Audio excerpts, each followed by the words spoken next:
Please excuse the owl in a hedge look, but I just woke up. Okay, so there's been a little bit of questions about the pet food versus human food thing, and I want to make a few things more clear because I didn't have the time to do it in that one, so I thought make a part 2.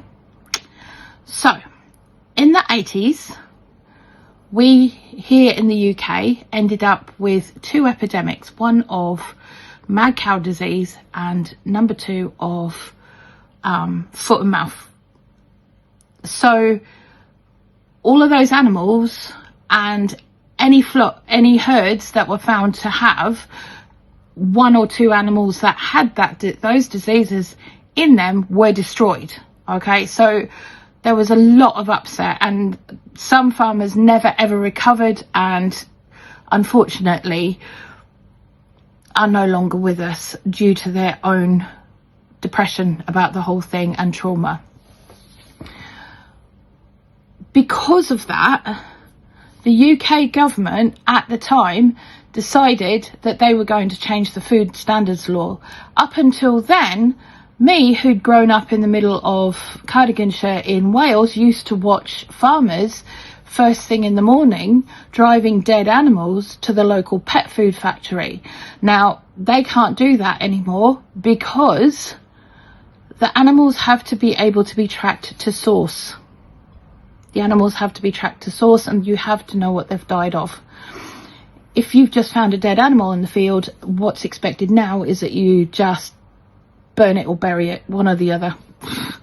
But you can't take it to the local pet food factory anymore. It's completely illegal.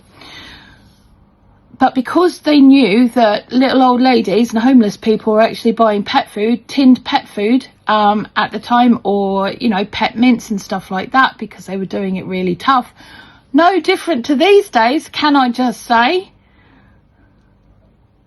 In fact, it was worse because there weren't food banks. But even now, some people won't go to food banks because they're too proud.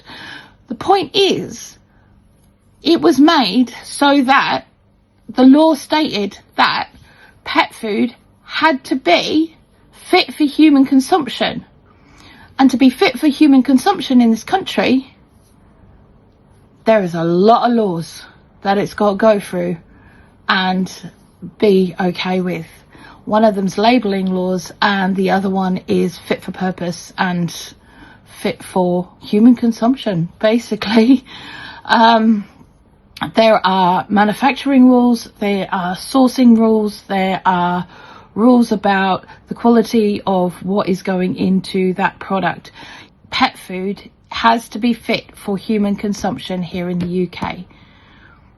And the argument I have is, why is it 4 times cheaper than it is for human consumption, the stuff we buy in the supermarkets, when it's actually the same quality meat? Makes you wonder, doesn't it? It really, really does.